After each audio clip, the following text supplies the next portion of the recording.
What is up, everybody? Welcome back to another video on the Next Gen Geek YouTube channel. I am, of course, your host, Darius, and in this one, we have a lot to discuss, a lot to talk about. If you haven't, Guardians of the Galaxy Volume 3 has officially come out, and it is getting raving reviews. People are saying it's the best in the trilogy, and I'm here to offer my honest thoughts and opinions about the film as I recently already saw it, and I'm excited to share my general honest thoughts about this movie with you all. First and foremost, I was very excited for this movie, mostly because I knew this was also going to be James Gunn's last movie in the MCU, and I had a feeling he'd do a really good job at this piece. I really liked Guardians of the Galaxy Volume 1, and I really liked Guardians of the Galaxy Volume 2. I actually liked Volume 2 a bit more just because I think it hit a bit more, especially for me, specifically emotionally. I think James Gunn has also proven and has a proven track record of balancing a bit humor and drama. Obviously, his humor can sometimes get a bit wacky out there in the case of Peacemaker, the Suicide Squad, but overall, that's just kind of the director he is, the creative he is. So going into this, I was very excited. I was very excited because this is the last of the trilogy, and I was really curious as to how he was going to end it off, and I was hoping he ended it off with a bang. And to be honest, I think he ended off with a bang, at the same time, a nice bittersweet ending to the story of all of these Guardians members. I really like the emphasis of Rocket Raccoon this time around in this film, as this is very much his film. This very much felt like he was the main protagonist and everyone else was along for the ride. But yet at the same time, everyone still had really good moments of themselves, their character, not necessarily full character arcs, but just they all shined in their own respective ways.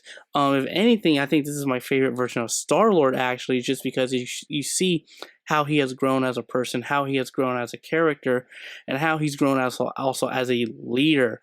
I think this is the best movie in which he provided his leadership skills to the fullest and most potential.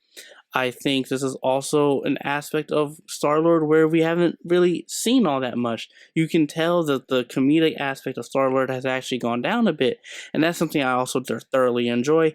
But overall, this was a really good, somewhat well-balanced of a movie. Let's get into one of the things I did not like. And this is Adam Warlock. I was not a fan. I did not like how he was portrayed in the film. I think it would have been better off if Gunn did not include Adam Warlock in the film, to be honest.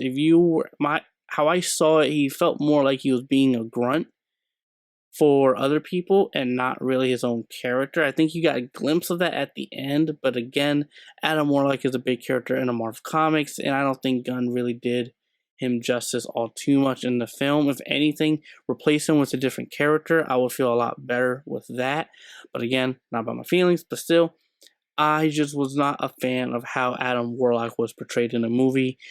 Did it work for what they needed? Yes, but at the same time, it just felt like if you were going to go that route, just use a different character altogether instead of trying to please the fans of, hey, here's Adam Warlock. Well, really, it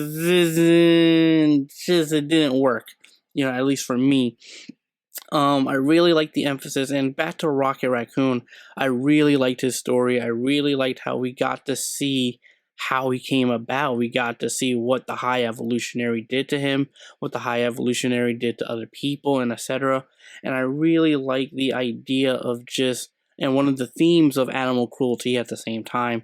I know some people, and I've been hearing that it's been hard to watch when it comes to some animal cruelty, and I can completely understand and empathize with that.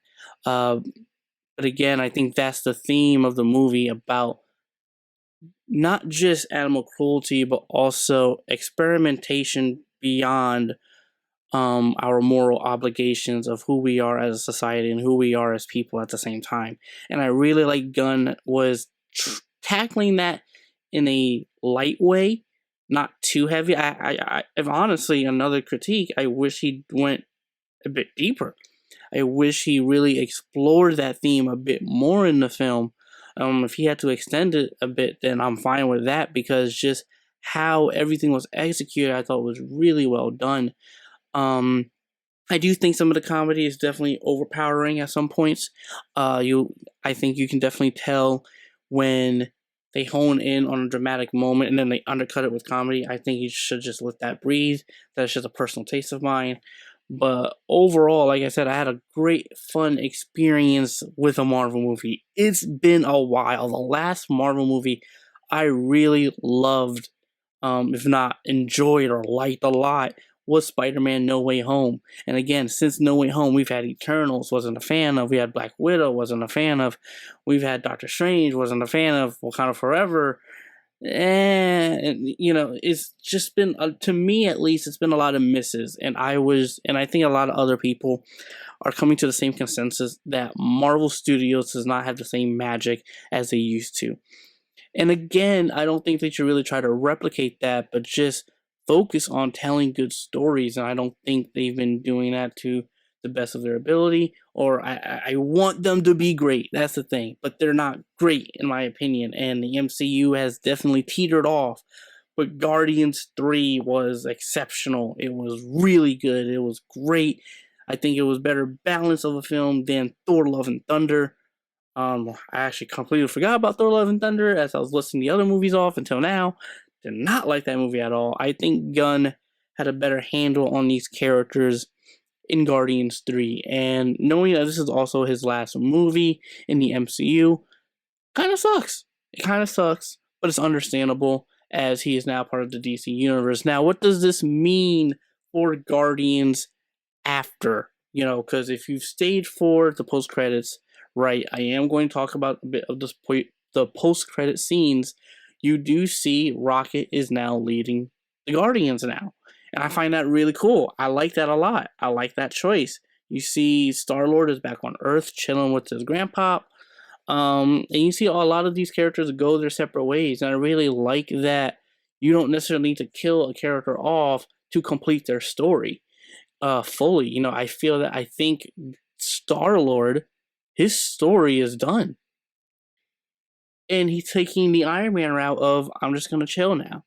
And I know a lot of people were not fans. Some people were not a fan of Iron Man getting killed off and should have kept him alive. Understandable, you could always leave him in the background. But I really like Star-Lord's journey. Specifically, I know we've talked about Rocket, but I want to talk a lot about Star-Lord because I think this is Chris Pratt's some of the best work as Star-Lord, in my honest opinion. What I really liked about Star-Lord's arc is that in the beginning, you see he's trying to be a lone wolf, but also want a sense of family at the same time. And you kind of get that with all the characters, really, in the first movie. And they become a family, and you just see how Star-Lord also matured.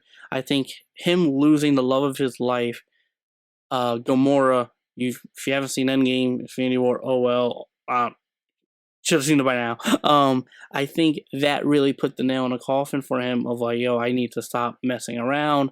And you kind of see where he is in the beginning of Guardians 3 with a little drinking, and I wish they did more of that. Again, there's a lot of dramatic pieces that were implemented and placed in that I wish were explored a bit more, because you can definitely get a sense that things have progressed outside of what we see. And I think that's a good and bad, depending on who you are. If you're the type of person that wants to experience everything they experience, then you may not like that. If you're someone that's okay with that, you'll be okay with that.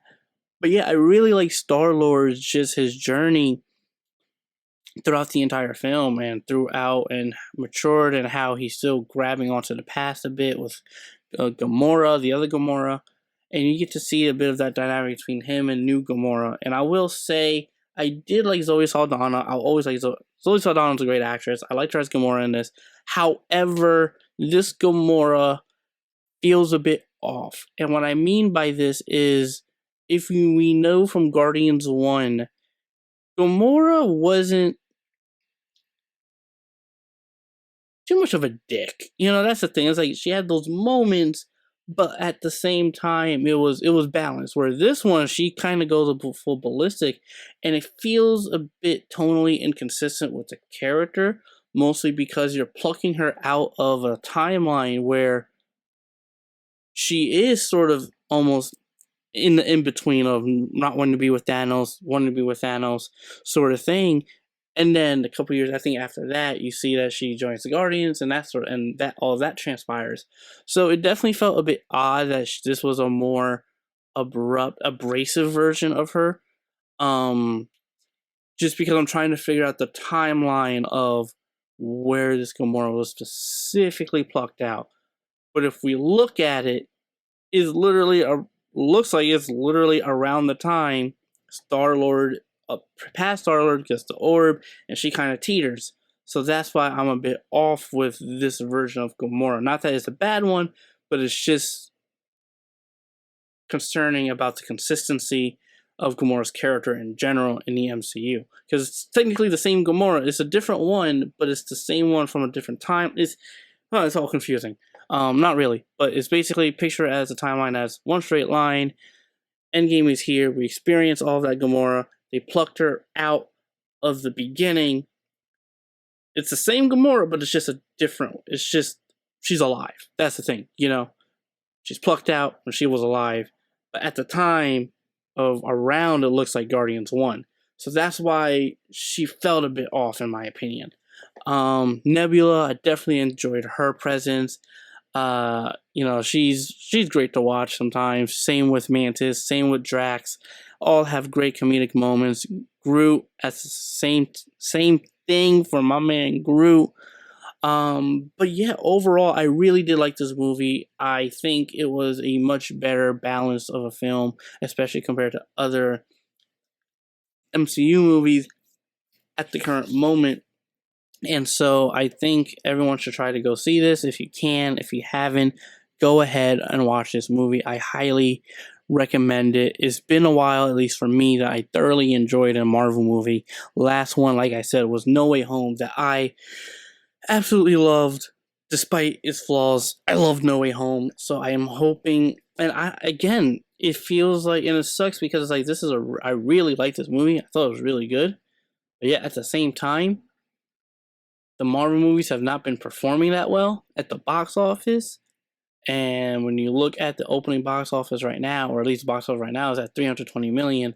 The budget's like around, I think, 200 million or something like that. And so I'm worried. I'm worried that not a lot of people are really hyped on the Marvel train right now, and these movies are not making money. Because I really did like this movie. Thought it was really good. Highly recommend it. But yeah. So that is my Guardians 3 review. Like I said, I thoroughly enjoyed this. I thought it was definitely one of the best MCU films since No Way Home. Gotta be specific, since No Way Home, because we've had quite a bit of movies. It's just my opinion. And I really liked it. I had a good time. It was funny, dramatic, emotional. Like I said, Rocket's story was just, my God. You see the pain he went through. I really liked all of these aspects of Guardians of the Galaxy Volume 3, and I'm going to miss James Gunn in the MCU. Am I going to miss James Gunn as filmmaker? Hell no. He's over at DC now. Superman Legacy, I'm kind of looking forward to now after Guardians 3. After Guardians 3, I was like, I'm looking forward to Superman Legacy a bit more. My only thing with Superman Legacy that I am worried about is the comedy. I really hope it's not too comedic as like the Suicide Squad, Guardian movie. I really hope it's not. But like I said, that will be the end of the video. What did you guys think of Guardians of the Galaxy Volume 3? Did you like it? Did you not like it? Let me know in the comments down below. Let's take it down there. And if you haven't already, follow me on Instagram, NextGenGeek, and I'll see you all in the next video.